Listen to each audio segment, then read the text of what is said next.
Halo investor hebat, balik lagi di channel Todopedia. Kalau kita bicara tentang investasi saham, kita tentunya mau dong investasi di saham-saham perusahaan yang profitable. Kita mau investasi di perusahaan yang mampu menjalankan bisnisnya secara efektif dan efisien dan menghasilkan profit yang sebesar mungkin dengan modal yang sekecil mungkin.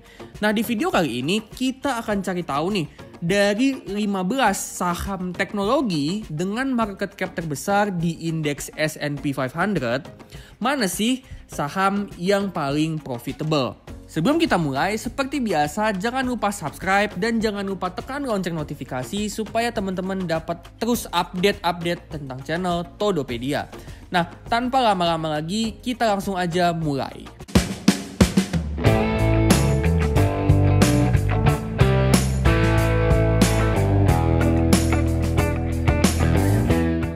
Oke, supaya kita tahu saham mana yang paling profitable, di video kali ini kita akan gunakan 4 rasio profitabilitas dan 3 kali proses screening.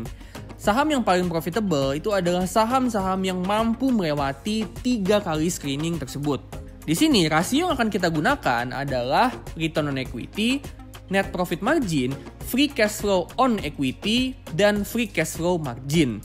Kalau return on equity dan free cash flow on equity itu mengukur seberapa besar sih efektivitas suatu perusahaan dalam menggunakan modalnya untuk memaksimalkan profit yang dicetaknya, maka net profit margin dan free cash flow margin itu mengukur seberapa efisien suatu perusahaan menjalankan bisnisnya dengan beban dan pengeluaran yang seminimal mungkin. Semakin besar nilai dari keempat rasio ini, artinya perusahaan tersebut semakin profitable, alias semakin besar kapabilitasnya, semakin besar kemampuannya dalam mencetak profit. Oke, kita langsung aja mulai ke screening yang pertama. Di screening pertama, kita akan pakai filter 15% untuk keempat rasio ini. Oke, jadi yang lolos di screening pertama itu adalah yang keempat rasionya di atas 15%. Salah satu aja dari keempat rasio ini di bawah 15%, artinya saham tersebut harus gugur.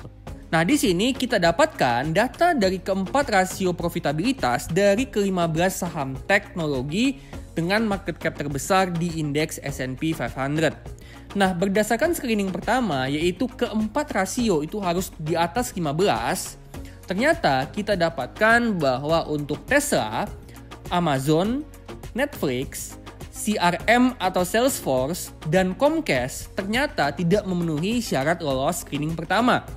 Amazon net profit marginnya cuma 6%. Tesla return on equity-nya cuma 4%. Netflix free cash flow marginnya cuma 9%. Salesforce atau CRM return on equity-nya itu cuma 10%. Dan Comcast atau CMCSA return on equity-nya itu cuma 12%. Jadi mereka berlima itu akan gugur ya, dari screening pertama mereka nggak lolos. Dan sekarang kita tersisa 10 saham yang akan masuk ke tahap berikutnya, yaitu screening kedua. Di screening yang kedua, kita akan naikkan standar filter untuk lolos, yaitu yang tadinya 15, sekarang adalah 20% untuk keempat rasio profitabilitas. Oke? Nah, sekarang kita lihat nih siapa yang akan lolos dan siapa yang akan gugur dari screening kedua. Sekarang kita kembali ke data. Dengan syarat 20% untuk lolos, di screening kedua ini ternyata kita dapatkan ada 2 saham raksasa teknologi yang justru malah gugur, yaitu Apple dan Facebook. Ya, cukup mengagetkan ya, kedua raksasa ini gugur di screening kedua. NPM atau net profit marginnya Apple itu cuman 18% dan free cash flow on equity dari Facebook itu cuman 18%. Sekarang tersisa 8 saham yang lolos ke screening yang ketiga, yaitu Google, PayPal, Microsoft, Nvidia, Adobe, Visa, Intel, dan Mastercard. Oke, sekarang kita ke screening yang ketiga. Di screening ketiga, kita akan naikin lagi syarat untuk lolos, yaitu 25% untuk keempat rasio. Nah, sekarang kita lihat lagi nih, siapa yang akan lolos di screening terakhir ini dan siapa yang harus gugur. Nah, kita lihat nih ya, data dari 8 saham yang tersisa.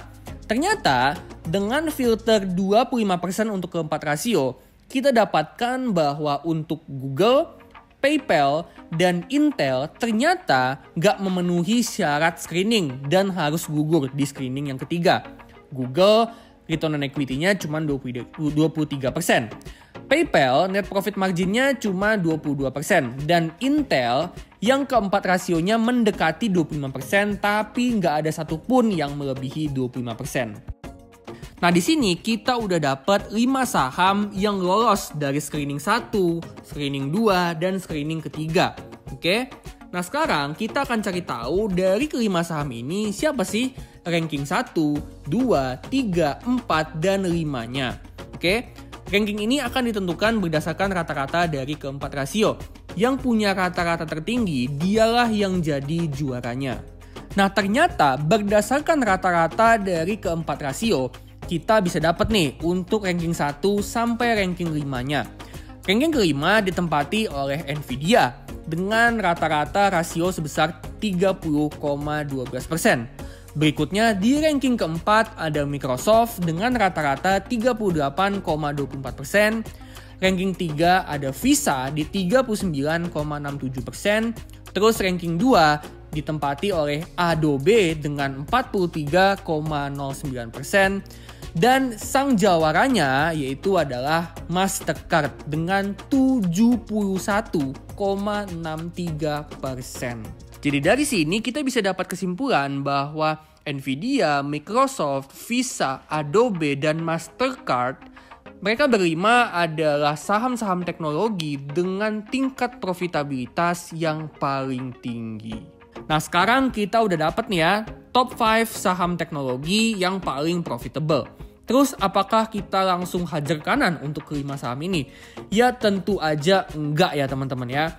Selain aspek profitabilitas, kita tentunya juga harus lihat dari aspek lain seperti kesehatan dari balance sheet-nya, growth perusahaan tersebut dari tahun ke tahun, serta berapa sih valuasinya sekarang? Apakah masih wajar atau udah kemahalan? Oke investor hebat, sekian dulu video tentang mencari saham-saham teknologi yang paling profitable. Nah, video ini kan membahas tentang saham teknologi dari Amerika.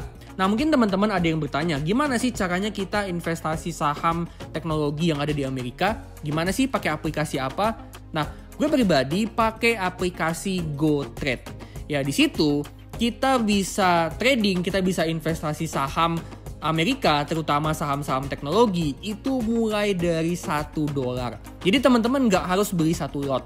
Ya teman-teman, cukup dengan $1 aja itu udah bisa dapat saham-saham teknologi yang ada di Amerika. Yang nggak cuma saham teknologi, tapi hampir semua saham yang ada di Amerika itu bisa teman-teman dapatkan dengan $1 aja. Kenapa? Karena GoTrade itu pakai sistem fractional shares. Jadi teman-teman itu nggak perlu beli sahamnya mulai dari satu lot. Ya intinya dari $1 aja udah bisa dapat sahamnya. Nah buat teman-teman yang mau coba investasi saham luar negeri di GoTrade, di sini gue akan bagi invite code yang gue punya. Nah invite code ini gunanya adalah supaya kita bisa skip antrian untuk registrasi. Jadi registrasi di GoTrade itu ada antriannya teman-teman ya, dan antriannya itu cukup panjang. Oke? Nah dengan kalian pakai invite code ini, kalian bisa langsung skip antrian dan langsung masuk proses registrasi. Dan menurut pengalaman gue pribadi, proses registrasi untuk GoTrade ini memakan waktu yang cukup cepat ya teman-teman ya. Cuman hitungan jam, bahkan mungkin bisa hitungan menit. Tapi menurut pengalaman gue pribadi, proses registrasi GoTrade itu memakan waktu sekitaran 2-3 jaman ya. Dan untuk deposit GoTrade itu bisa pakai rekening bank-bank di Indonesia.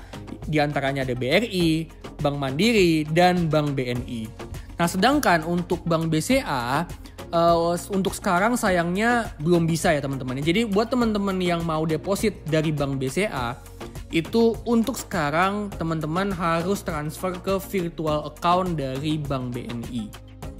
Oke investor hebat, sekian dulu videonya. Nah sebelum gue tutup, gue akan disclaimer on bahwa konten yang gue bawain ini sifatnya cuman analisa ya, dan sama sekali bukan perintah untuk jual maupun beli saham. Keputusan untuk jual dan beli saham sepenuhnya ada di tangan kalian, dan gue sama sekali nggak mau bertanggung jawab atas apapun kerugian yang kalian dapatkan di saham-saham tertentu. Oke teman-teman, kalau gitu jangan lupa like, comment, and subscribe. Dan jangan lupa tekan lonceng notifikasi supaya teman-teman selalu dapat update tentang update dari channel Todopedia. Oke, nah kalau gitu gue pamitan dulu. Salam profit, salam cuan, dan salam Todopedia.